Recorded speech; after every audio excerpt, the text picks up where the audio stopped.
Dans cette vidéo sur n8n, on va apprendre à faire de l'analyse IA d'images, donc de l'analyse vision.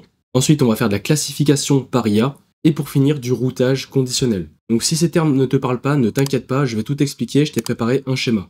Alors ça peut paraître bête lorsqu'on voit ça, et qu'on a déjà mis en place des workflows sur n8n, mais en fait, ces trois éléments-là sont trois piliers qui vont vraiment servir à créer pas mal d'automatisation, de systèmes de classification, jusqu'à dans les emails, jusqu'à dans la prise de décision par IA, etc. Donc bref, je te montre une démonstration rapidement. Donc là, on va exécuter le workflow qui est un formulaire, donc il attend une image. Je clique dessus, ça m'ouvre directement le formulaire. Je vais intégrer une image, donc importer une image. Donc là, j'ai plusieurs images. J'ai un chien, j'ai un chat, j'ai un loup et j'ai une baleine. Donc par exemple, on va importer le chat.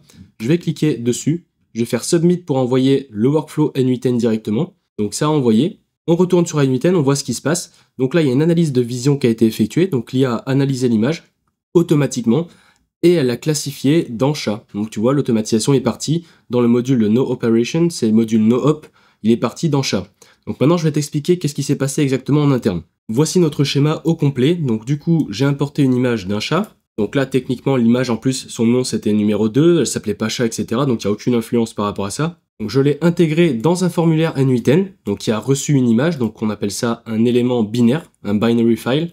Donc c'est exactement ce nœud-là. Ensuite, il y a un module de GPT-4 Vision, donc GPT-4 Vision, qui a analysé l'image et renvoyé uniquement le nom de l'animal, exemple chien. Si on retourne sur n8n et que je double-clique sur l'analyse vision, on regarde dans le prompt, je lui ai dit tu dois uniquement retourner le nom de l'animal. Et si on analyse l'output qui est sorti, suivant du coup l'input que j'ai ajouté, donc si on fait view, tu vois, il y a le chat. Donc là, techniquement, avant, donc dans le formulaire, il sait pas que c'est un chat. Et ensuite, grâce à l'analyse vision, il me sort dans l'output que c'est un chat. Donc il a bien réussi, en un seul mot, à me classifier que c'est chat. Ensuite, il y a un routage conditionnel. Donc là, c'est avec le module, donc le nœud natif de n8n, donc IA qui s'appelle Classifier, et c'est lui qui va déterminer quelle branche sera correspondante. Donc c'est lui qui a dit, ok bon, là il y avait marqué chat dans l'output de ChatGPT, donc 4O Vision, donc je décide que ça doit partir dans chat. Si on retourne sur l'automatisation, on regarde comment c'est programmé, et bien tout simplement, voilà, il y a des catégories, il y a le JSON Content en input, donc c'est la sortie de l'image vision, et ici j'ai mis chien, chat, loup et autres animaux. Et dans les descriptions, j'ai bien été précis. Pourquoi? Parce que du coup, l'IA qui est déterminée ici, le modèle, le LLM de classification, qui est très important, il ne faut pas mettre un modèle, on va dire, de merde. Si tu mets un bon modèle ici, donc là j'ai mis un 4.1 mini, c'est très très suffisant pour ça. Et comme ça, au moins, en fait, il va lire ses descriptions. Comme il a vu le texte contient chat dans chat, il s'est dit, ah ouais, ça contient chat, ok, je le fais passer dans chat. D'où l'intérêt qu'il le passe dans le no-op, ensuite derrière ici. Donc là, il n'y a pas d'action, bien sûr, mais je te laisse imaginer tout ce qu'on peut faire avec du routage conditionnel et avec de l'IA. Ça pourrait très bien être l'analyse pour les documents, pour des images, pour de la classification de données. Enfin, c'est vraiment énorme tout ce qu'on peut faire. Surtout dans une société, on peut classifier des images, c'est assez énorme. Et puis pour ceux qui ont un petit peu plus d'éthique, on va dire, vous pouvez éventuellement faire ça avec Mistral, soit avec Mistral basique ou soit avec Mistral en OCR, si vous voulez faire passer ça en France. Donc comme je te l'ai dit après, ensuite, on va suivre le flux. Donc le flux, c'est du coup le flux de données, là où la donnée va passer. On va imaginer qu'il y a de l'énergie, ok.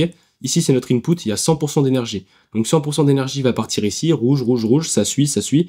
Et ensuite, là, du coup, l'énergie, elle va aller où? Elle va aller dans chat. Parce qu'il a déterminé que c'était un chat, enfin, il a trouvé que c'était un chat. Et ensuite, action à suivre. Comme là, exactement. Donc là, il y a un combo trinitaire que je t'ai préparé, c'est l'analyse d'image vision, la classification par IA et le routage conditionnel. Donc si on regarde les trois briques, on peut faire beaucoup de choses. Comme par exemple, pour l'analyse d'image vision, on peut convertir une image en information exploitable, étiquette, description, métadonnées. Par exemple, reconnaître un produit pour remplir une fiche, détecter un défaut sur une pièce, lire un code barre ou un texte en OCR aussi. Donc pour l'OCR, je recommanderais plus Mistral si c'est du full OCR, mais sinon si c'est de l'analyse vision, il vaut mieux le faire avec ChatGPT 4 Vision. La classification IA, donc là c'est pour ranger un texte label dans les catégories prédéfinies. Donc on peut déterminer un tag urgent, normal dans un ticket. On peut aussi automatiser ses emails, comme par exemple dans l'accompagnement. Tanguy que j'accompagne, lui, a automatisé les étiquettes de ses boîtes email Gmail. Et du coup, à chaque fois qu'il reçoit un email, elle est classifiée par un classificateur IA. Donc il y a beaucoup de solutions à mettre en place. On peut aussi détecter la langue dans un message. Par exemple, si on a du coup un SaaS ou un business qui tourne international, séparer les spams des non-spams aussi. Et pour le routage conditionnel, on peut diriger le flux, donc l'énergie du flux, vers la bonne action selon la catégorie. Par exemple, envoyer tous les chats vers un dossier félin. Imaginons que j'avais un dossier de classification en interne sur Gmail ou peu importe. Eh bien, je veux stacker tous les chats dans un dossier félin pour les stocker. notifier une équipe différente pour urgent. Par exemple, si c'est une image par exemple d'une baleine, j'ai envie de déterminer que c'est très urgent et qu'il faut envoyer une notification à mon équipe de marketing, eh bien on peut aussi le faire. Et passer à une étape de traitement spécifique. Donc c'est une automatisation qui est pas compliquée du tout, visuellement, mais on va bien la décortiquer. Donc là, je vais te remontrer un petit peu comment ça se passe, donc comment ça a été programmé si tu veux la refaire.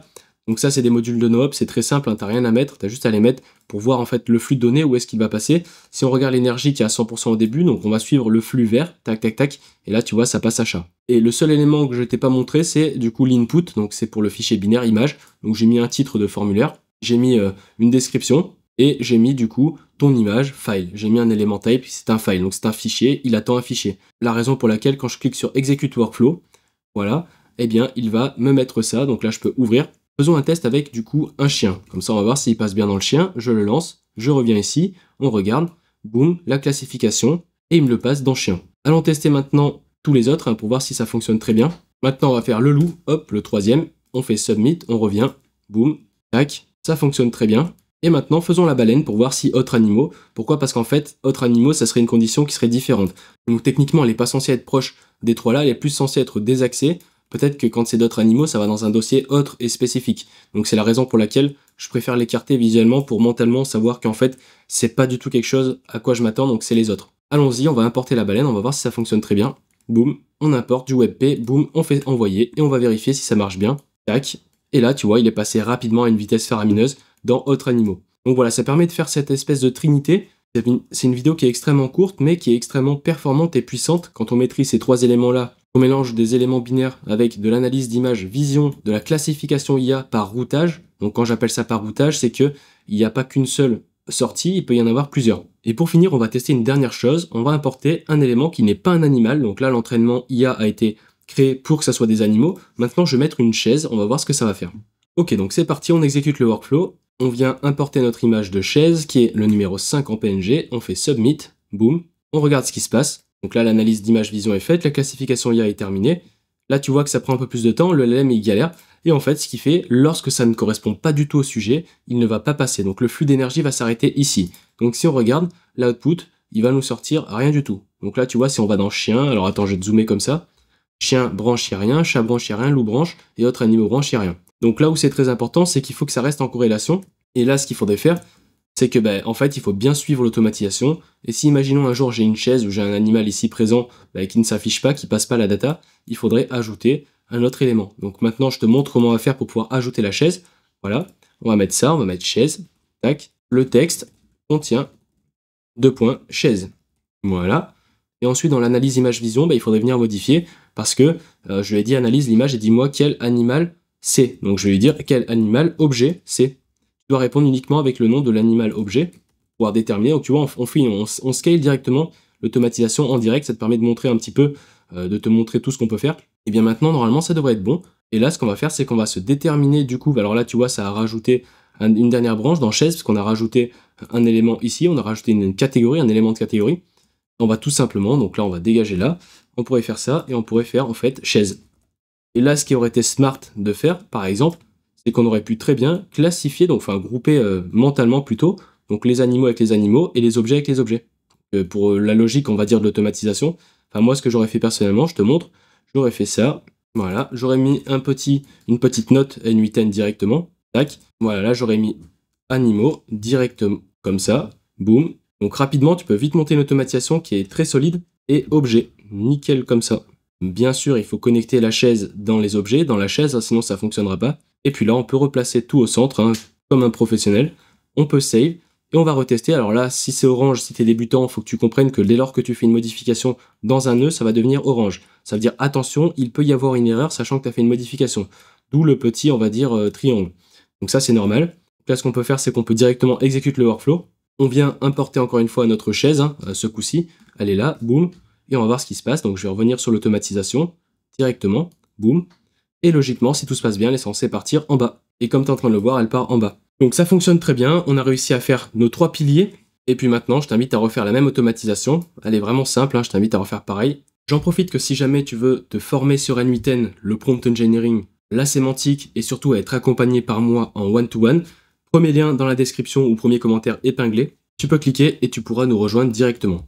Donc tu auras accès à plus de 100 heures de formation, débutant, intermédiaire, avancé, un live par semaine, donc des rediffusions chaque semaine de tous les lives, des agents et automatisations à copier-coller pour ton business, à facturer directement, des modules pour apprendre à monétiser tes compétences et à te lancer sur le marché, lancer ta boîte et commencer à facturer, et des ressources et des fichiers pour pouvoir aller plus vite et plus efficacement. Si ça t'a plu, n'hésite pas à liker, partager et t'abonner. C'était Mayday et nous on se dit à la prochaine. Ciao!